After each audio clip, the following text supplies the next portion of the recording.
No, no, no! Please don't close the door! I am right here! Wait!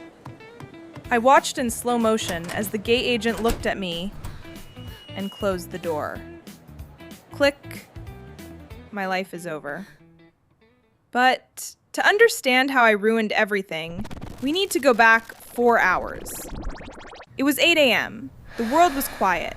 I was sleeping like a baby, dreaming of coconuts. I had set 3 alarms. 3!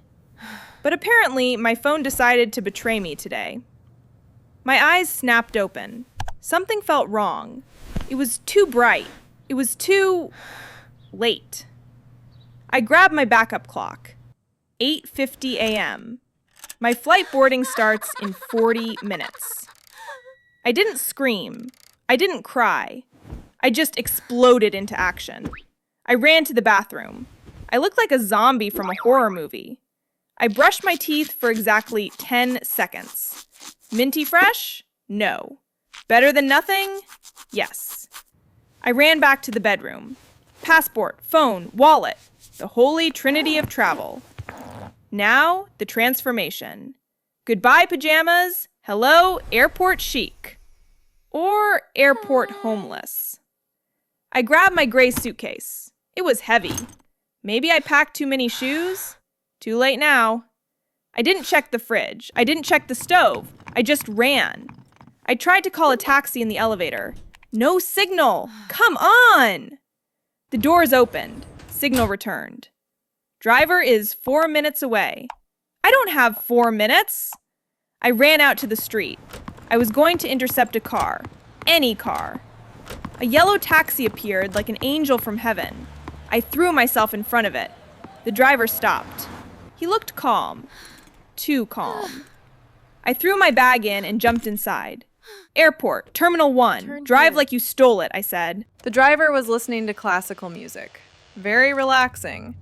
Unless you are about to miss a flight. Then it sounds like a funeral march.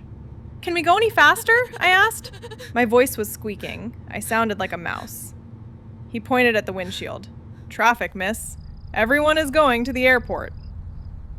I looked out the window. It wasn't just traffic. It was a parking lot. Cars were not moving. I checked my map app. The arrival time changed from 9:20 to 9:35. My heart sank. 9:35 arrival? Boarding closes at 9:40. I had 5 minutes to clear security. Impossible.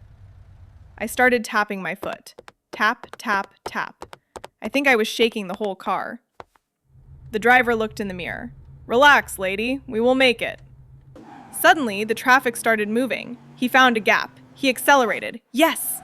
We were flying down the highway. I saw the airport control tower in the distance. Hope! We pulled up to the departures curb. I didn't wait for the car to fully stop. I threw cash at the driver. Keep the change! Bye! I ran to the trunk. It was stuck. Of course it was stuck. The driver popped the trunk. I grabbed my gray suitcase and nearly fell over. I extended the handle and started running. The wheels sounded like thunder on the pavement. The automatic doors opened slowly. Too slowly. I squeezed through the gap. I burst into the terminal. It was packed. People everywhere. Families, strollers, confusion. I scanned the big blue screens. Where is my flight? Where is it? There! Flight 702 to Bali. Status, final call. Final call? I haven't even checked in yet! I started sprinting towards the counters. The self-check-in kiosk was my enemy. It flashed red. Too late for bag drop. Fine, I screamed. I will carry it. I dragged my giant suitcase towards security. The security line was a mile long. Why does everyone decide to fly today? I looked at the guy in front of me. He was taking off his shoes. One lace at a time.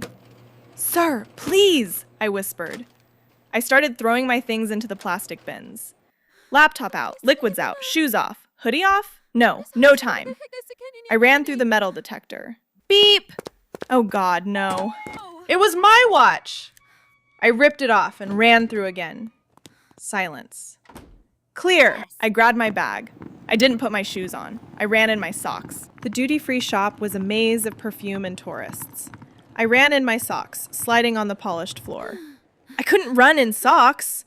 I stopped for 3 seconds to shove my feet into my sneakers. Worst Cinderella moment ever. Shoes on. Power up. I jumped onto the moving walkway to gain speed. But of course, a family of 4 was standing in the middle, blocking the whole path. "Excuse me! Emergency! Hot soup coming through!" I yelled random things to make them move. I squeezed past them, my suitcase hitting their legs. Sorry. I checked the signs.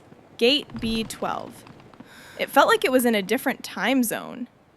My lungs were burning. My throat was dry. I smelled coffee from a cafe and almost cried. Suddenly, I heard the announcement. "Passenger Emma, please proceed immediately to gate B12. They called my name. That means the plane is still there. There is hope. I ran faster. I passed a pilot walking calmly. He looked at me with pity. B10, B11. The numbers were counting up so slowly. Finally, B12! I saw the desk at the end of the hall. But something was wrong. There was no line, no passengers, just silence. I tried to stop running, but my suitcase had its own momentum. I tripped over my own bag and literally slid across the floor to the counter. I slammed my passport on the desk. "I'm here! I made it!" I looked up at the gate agent. She looked like a librarian who hates noise. She tapped her watch slowly. Tap, tap. "The gate is closed, ma'am," she said. Her voice was ice cold. "But the plane is right there!" I pointed out the window. "I can see the pilot!" I watched my plane taxi away.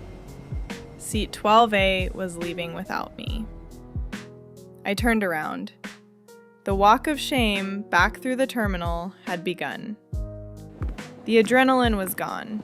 Now I just felt heavy and hungry. I found a quiet corner near an empty gate. I sat on the floor against the wall. I reached into my hoodie pocket. I remembered something. The slice of bread from this morning. It was completely squished. It was flat. It was warm. It was the saddest meal of my life. I sat there chewing, watching happy families go to Disney World. So I guess I am having a staycation this year. Bye guys. Please send me photos of the beach. I'll just be here.